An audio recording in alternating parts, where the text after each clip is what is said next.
Hi guys, this is Luciana from Beauty, and today I want to talk about a serum that I've just finished trying. Serum targets hyperpigmentation, which is one of the skincare issues that I've had pretty much all my life.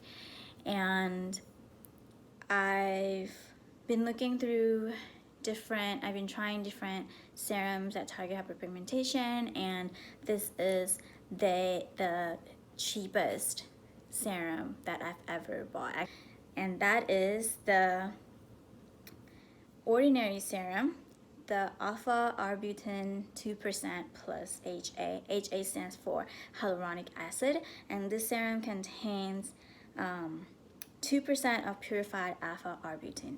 Now, before I go into the ingredient, what arbutin is, let's talk a little bit about hyperpigmentation. So hyperpigmentation refers to dark spots or brown spots that is caused by past acne or old age, and these are usually called age spots too. Or sometimes when you use some birth controls, you might get some of these brown spots on your face, or during pregnancy, supposedly.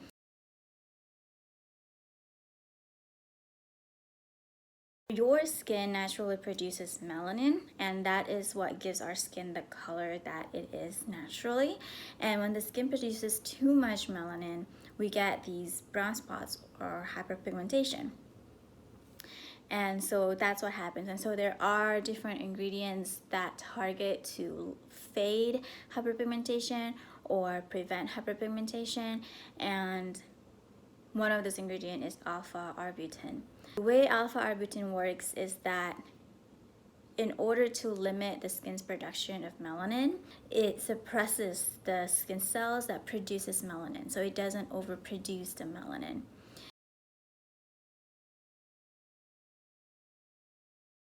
Alpha arbutin has been compared a lot to hydroquinone.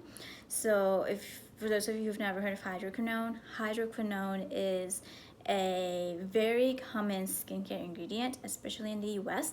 It is a very controversial ingredient though, so controversial that it's been banned in several countries like Japan and in European countries, but in the US it's still legal. And hydroquinone is cheaper to produce than arbutin, which is why hydroquinone is more common in skincare products than alpha arbutin. Hydroquinone is a chemical ingredient versus arbutin is a natural ingredient. So alpha arbutin is found in the leaves of a small evergreen bush called bearberry, and this bearberry bush can be found in northern hemisphere. So you can find this bush in the United States. Hydroquinone and alpha arbutin also works differently. They both limit the skin's production of melanin, but alpha arbutin only suppresses the skin cells that produce melanin, but hydroquinone actually kills the skin cells that produce melanin. So they work differently in that sense. And also hydroquinone has very serious side effects. Even FDA studies have shown that hydroquinone can cause cancer at the worst. Other than that, it can also cause contact dermatitis, dryness, irritation, and this condition called acronosis, which is a blue-black pigmentation that has caviar-like papules on the skin, versus alpha arbutin, because it's a natural ingredient, it doesn't have any of those nasty side effects. You could still get irritated to it because it just depends on your skin. If your skin is allergic to arbutin, then yes, you would get irritations, but overall, relative to hydroquinone, arbutin is a less irritating ingredient. And also, hydroquinone makes the skin very sensitive to the sun, versus arbutin makes the skin a lot less sensitive to the sun compared to hydroquinone. So now on to the product. The ordinary alpha arbutin 2% and hyaluronic acid, just from the name, you know what it contains. It contains 2% of alpha arbutin and some hyaluronic acid, and the hyaluronic acid is there to help deliver the arbutin into your skin. The company that produces this brand is called Deciem, and they produce some other brands. Okay, so just reading from their website, this serum has a pH of 4.85 to 4.9. That is apparently the most suitable pH to minimize the degradation of the arbutin. And this serum is alcohol-free, silicone-free, nut-free, vegan, gluten-free, and cruelty-free. But it does contain some oil and some water, but the main ingredient is the Arbutin 2% and hyaluronic acid. This is also very affordable on the website, on the DECIEM, the Ordinary website.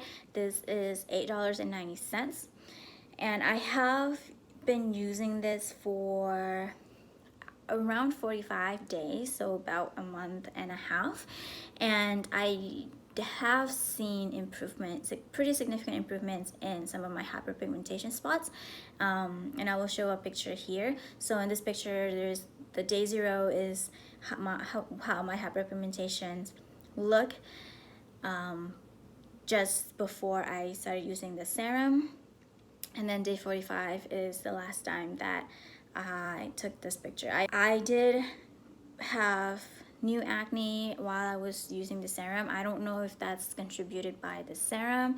I don't know if my skin was purging because I was introducing a new ingredient to my skin, but yeah, I did get some new acne, so that's why in the after picture you will see a little bit more spots, but the spots that already existed in day 0, like the ones that are circled here in red, you can see that in day 45 those spots actually significantly lighten.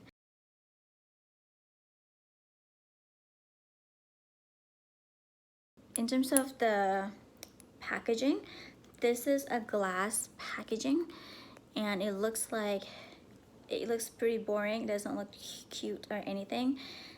And then inside is a pipette. And the serum itself is liquid.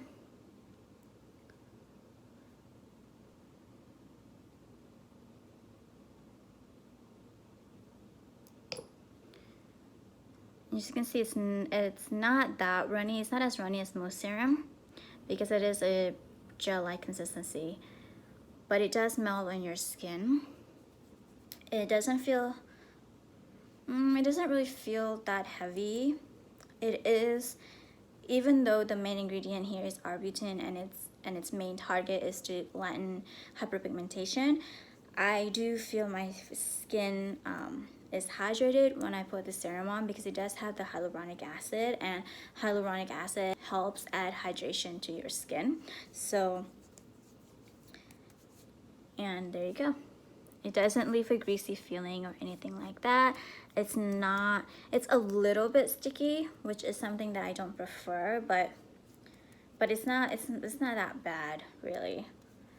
And as you can see from my before and after picture, this really does work. So if you're looking for a serum to target your hyperpigmentation, regardless what your hyperpigmentation is caused by, whether it's by past acne or by old age or sunspots, this is one of the serums that I would recommend because it does work.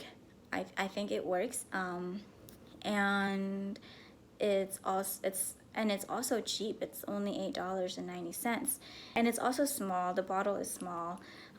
It is glass though, so the Ordinary line is known for their affordable skincare products. So they do have a lot of other serums that are very affordable, and I did buy a couple other serums from the Ordinary that I'm trying out, so I will be reviewing that later. And that is it for my review, and don't forget to subscribe to my channel and add me on Instagram or Facebook page. I'll see you guys in the next video. Bye.